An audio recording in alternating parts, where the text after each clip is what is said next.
Défendez l'idée d'une grande loi d'urgence sociale si vous êtes élu président de la République avec deux propositions choc, l'augmentation du SMIC à 1 400 € net et surtout le blocage des prix. Le blocage des prix sur les produits de première nécessité. Alors là, le blocage des prix, ça existait en France, du temps de François Mitterrand. Pourquoi remettre cette idée au goût du jour? Attendez, d'abord, commençons une chose, j'ai du mal me faire comprendre. Moi, c'est à Macron que je pose cette question. Je ne sais pas, on attend 2022. C'est maintenant. Ben, c'est urgent. Les gens tirent la langue. Je sais pas si, je sais bien qu'en ce moment, on parle de tout sauf de ça. Mais la cherté de la vie, la difficulté de vivre et d'assumer les dépenses courantes sont dans les ménages populaires aujourd'hui quelque chose qui étrangle les gens. Donc c'est maintenant qu'il faut faire quelque chose. Alors, le blocage des prix, c'est une mesure assez simple à prendre et elle permet de bloquer les prix sur les produits de première nécessité. L'énergie, essentiellement, gaz, électricité. L'année dernière, 300 000 personnes à qui on a coupé l'électricité. Hein. L'eau, on ne peut pas compter, c'est interdit. Mais tout le monde sait que l'eau aussi est coupée. Alors vous ouvrez le robinet, il coule une petite goutte de temps en temps, et vous attendez toute la journée que ça remplisse en seau. C'est comme ça que ça se passe. Et puis, après, il y a les produits de l'alimentation qui ont augmenté. Les pâtes, les choses ordinaires. Donc ça, on peut le bloquer. D'autant que les marges qui sont réalisées par les grands distributeurs sont considérables. Des fois, ça va jusqu'à 30 et 40%. Alors d'accord, ils vont couiner parce que ça fera moins que d'habitude, mais il faut quand même aussi tenir compte du fait que dans un pays qui a autant souffert que ce qu'on vient de souffrir, 8 points de la richesse nationale perdus, c'est pas rien, quoi. Elle est perdue quelque part. C'est de ces braves gens dont il est question. Et là, il y a urgence. Voilà. D'accord. Donc voilà vous êtes élu. Maintenant, voilà. tout de suite, monsieur Macron, vous avez bloqué le prix des masques et du gel à un moment donné, bloquer les prix de première nécessité. Il ne le fera pas. Donc, il ne le fera pas, c'est une certitude. Si vous arrivez à l'Élysée, en revanche... Pourquoi vous pensez qu'il a un si mauvais cœur que ça? Il déteste les gens à ce point? Si vous arrivez à l'Élysée, vous, c'est ce que vous faites tout de suite. Parce que là, c'est... Prenons l'heure qu'on va passer ensemble, c'est quel est votre programme et que faites-vous si vous arrivez à l'Élysée? Vous avez raison. Donc, vous arrivez à l'Élysée, c'est le SMIC, 1400 € net et blocage des prix. Oui, pendant le combien de temps? blocage des prix de première nécessité, si la situation s'est encore dégradée. Mais je ne vois pas comment elle s'améliorerait, puisque vous dites vous-même que M. Macron ne veut pas le faire. On a un prof d'éco dans les grandes gueules, Thomas Porcher. Le blocage des prix, c'est faisable, c'est souhaitable? Ça a souvent été fait en économie. Et je veux dire, même nos prix de l'électricité ont souvent été des prix qu'on appelait soviétiques, hein, parce qu'ils étaient fixés par l'État, voilà, régulés. Ils le sont toujours. Ils le sont toujours, ils augmentent au niveau de l'inflation, voilà.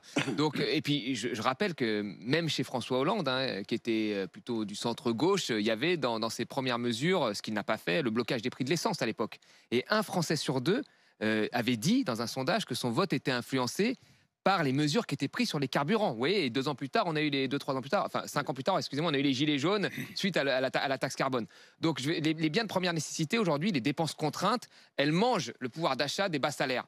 Donc à un moment, il va falloir réguler tout ça. Et aujourd'hui, il y a une grosse partie en plus de ces biens de première nécessité, que ce soit du blé, du pétrole, etc., qui sont soumis à la spéculation. Et là, vous aviez une économie qui était à l'arrêt, les prix qui ont chuté, quand même étaient à zéro à un moment du prix du pétrole. D'un seul coup, ça remonte avec les plans de relance et la spéculation. On ne peut pas être, quand on est un bas salaire, victime de la spéculation financière. Donc à un moment, il faut réguler ces prix. En même temps, la croissance économique est là. Contrairement à ce qu'avaient dit beaucoup d'experts, l'économie française s'est pas effondrée, les entreprises ne sont pas en défaillance. Jean-Luc Mélenchon, non mais... J'attendais l'objection de l'objecteur. Non, je vois bien. Sur quoi? Bon, mais c'est bien, vous êtes d'accord alors. Alors, donc tout le monde est il faut d'accord laisser sur ce repartir plateau. la machine économique, ça va recréer de l'emploi. C'est ce qu'on veut, les entreprises vont refaire des marges, les salaires vont réaugmenter. Bien sûr, tout va aller mieux, c'est absolument certain. Rien de tel qu'une grosse pandémie pour aller mieux ou une grosse guerre. On disait avant, voilà, une guerre, c'est ce qu'on disait. Regardez bien, on a perdu 10 à 12 points de la richesse du pays. Le système a été mis quasiment bloqué. On a arrêté toutes sortes de productions et d'activités parce que les gens ne pouvaient pas aller au travail ou parce qu'il n'y avait pas moyen. On a subventionné, on a aidé. Bien. Et puis, on a indemnisé le chômage partiel. Alors déjà, on pourrait commencer par faire une petite pause pour dire « Ah, mais c'est pas avec une mesure libérale qu'on s'est sorti du truc. Il a fallu prendre une mesure d'État et de coopération de tous les individus. Parce que le chômage partiel, c'est pas M. Macron qui l'a payé avec sa fortune personnelle, on ne le lui demande pas, c'est tout le monde qui l'a payé. Donc il a fallu du collectivisme pour régler le malaise. C'est d'ailleurs des laboratoires d'État qui ont trouvé les vaccins qui nous sortent de la crise, c'est bien connu. Qui l'ont financé. Pfizer, ça a été beaucoup financé avec Moderna, etc. sont des laboratoires publics. Bon, écoutez, chacun appréciera votre remarque, mais je ne vais pas la laisser passer. Je termine juste sur ce que j'étais en train de dire. Donc, l'économie s'est effondrée de 10 points, de 12 points, et on redémarre.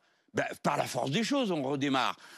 Les machines sont là, les usines sont là, les gens sont là, les services sont là.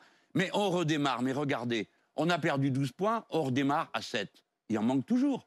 On est toujours 3, 4, 5 points. Je ne sais pas si j'exagérais en disant 12 points perdus. Mettons même que ce soit que 10. On est 4 points en dessous de la production auparavant. Si vous regardez d'autres pays qui ont fait des plans de relance, vous me direz, les États-Unis font les plans de relance qu'ils veulent, ils appuient sur le bouton et ils impriment des dollars sans se soucier de savoir la suite. Ils l'ont fait comment? Ce que je propose de faire, avec de la consommation populaire. Ils ont donné 1 400 € par tête de pipe et 3 600 € par gosse de moins de 6 ans. Alors j'aime mieux vous dire qu'avec une chose pareille, qu'est-ce qui se passe? Ceux qui ont ces sous, c'est les bas salaires, les gens du commun et les gens du peuple. Qu'est-ce qu'ils font avec ça? Ils le dépensent. Ouais. Ils n'achètent pas des actions, ils ne stockent pas. Ouais, et donc, ils relancent l'activité. C'est un fusil à un coup. C'est-à-dire, c'est donné une fois. Après, derrière, ça ne dit rien de la pérennité des emplois et autres. Oui, mais vous redémarrez la machine. C'est toujours pareil. C'est comme la bicyclette. Donc, vous aimeriez que... c'est le premier coup de pédale qui coûte. Donc, il faudrait faire un chèque aux Français. Et après, ça roule. Non, mais attendez, il a fait une remarque... Non, mais il a fait une remarque assez perfide. Mais je veux lui répondre sur un plan rationnel. Hein. J'entends l'argument. Vous dites, c'est pas des laboratoires d'État qu'ont trouvé les vaccins. Bon, alors premièrement, sachez que la recherche en France est plus qu'abondamment arrosée d'argent public. Il y a même un crédit d'impôt rien que pour ça. Donc vous savez que l'impôt recherche, il profite d'abord aux banques, qui ont des trouvailles en effet pour rançonner les gens, mais pour le reste, rien. Sanofi était une entreprise publique. Quand c'était une entreprise publique, le commandement de Sanofi répartissait les fonds à l'intérieur de l'entreprise d'après les projets. Eh bien, que se passe-t-il maintenant? Vous avez le gars qui arrive qui dit « Moi, je cherche une molécule pour essayer de déboucher les aortes, etc. » Combien de temps pour arriver sur le marché? 10 ans, très bien. Et vous, je cherche une molécule pour que les cheveux blancs ne deviennent pas jaunes quand on les lave. Combien de temps? 2 ans. C'est vous qui avez le sou. Demandez à des chercheurs, de haut niveau, comment se passe la recherche privée. Tout ça, c'est privé.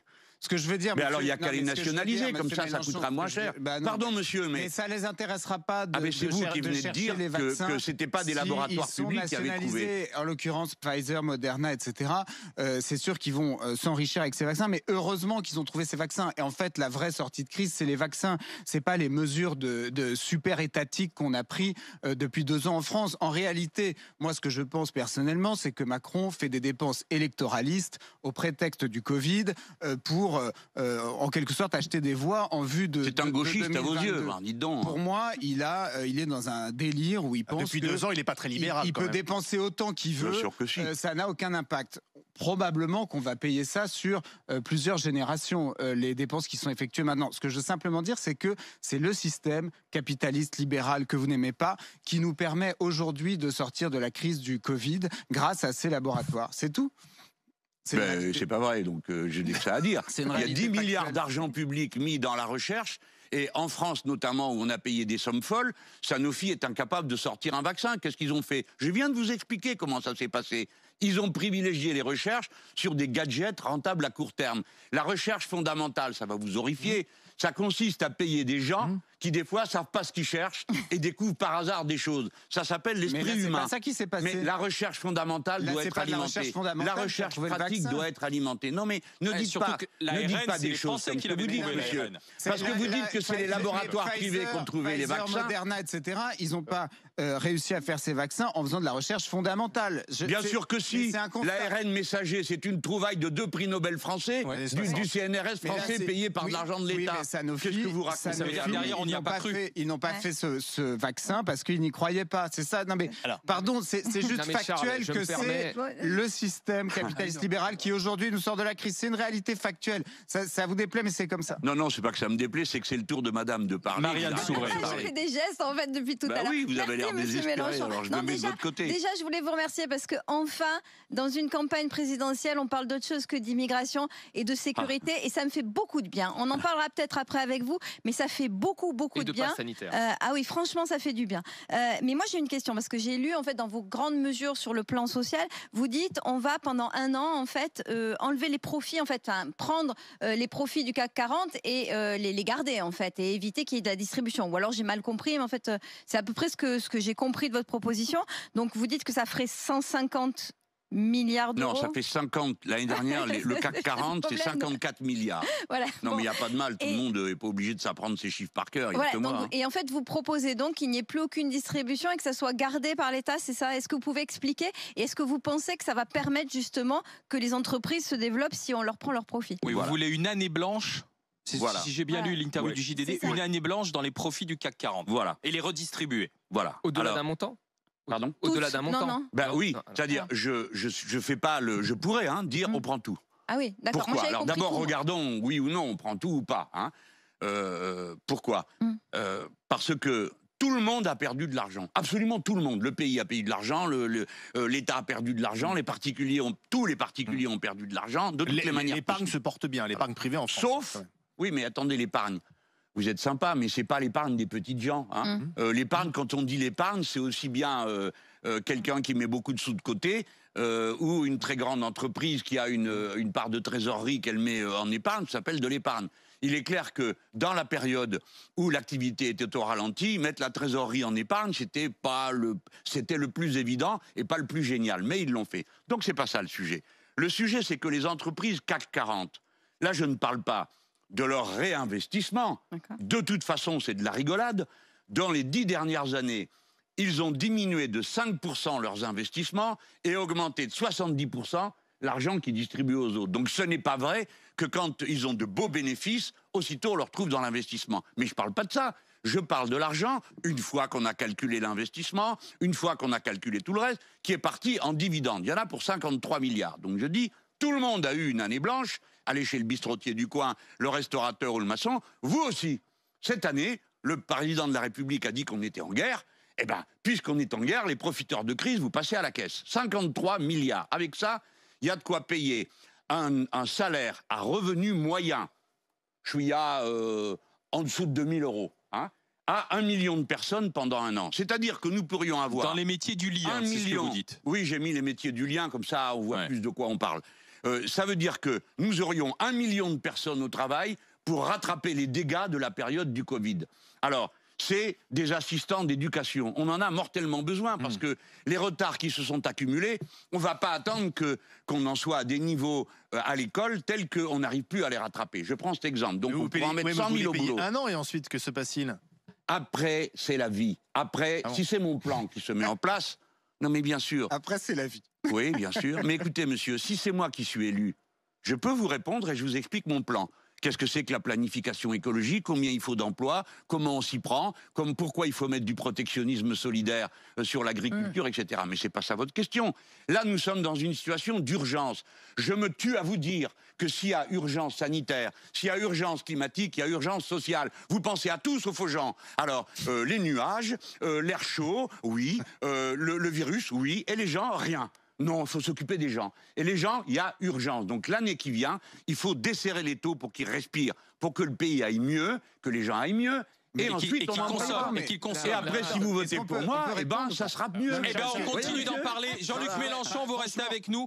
Suite, puisque vous restez 1 heure avec les GG, beaucoup de questions à vous poser sur l'union de la gauche, sur votre plan, bien sûr, sur la gauche, la multiplication de candidatures. Et puis, je ne sais pas si vous faites partie de tous ceux qui détestaient la police, comme ça a été chanté à la fête de l'UMA. Tout de suite avec les GG. Les GG, les grandes gueules en direct sur RMC Story. C'est Jean-Luc Mélenchon, candidat à l'élection présidentielle pour la France Insoumise, qui est avec nous. On a stoppé la discussion sur un petit climax, là, un moment où Jean-Luc Mélenchon nous fait une année blanche de dividendes. Mais aujourd'hui, dans la mondialisation, les dividendes vont partir ailleurs. Dès que vous arriverez à la porte de l'Elysée, les grandes sociétés du CAC 40... elles vont faire glisser les dividendes via des filiales, des holdings, et vous les aurez pas, les dividendes, Mélenchon, vous les aurez pas. Ah, eh ben écoutez, si, parce que j'ai trouvé comment faire pour les pourchasser jusqu'en enfer, s'il faut, et les faire... Mais c'est normal que les grandes entreprises payent, et même qu'elles payent plus que les petites, alors pour l'instant, c'est l'inverse. Alors comment je ferai? Ça s'appelle l'impôt universel. où que vous alliez, vous payez la part que vous devez à la France. Voilà. Comme les États-Unis. Eh bien oui, les États-Unis font ça. Et puis j'aime mieux vous dire qu'ils y vont pas avec le dos de la cuillère. Ils téléphonent, je devrais pas le dire, mais je le dis quand même. Ils téléphonent dans les banques pour demander la liste des citoyens qui sont suspects d'américanitude. Parole d'honneur, ça existe. Et ils les coursent un derrière l'autre. Eh bien nous, on en fera autant.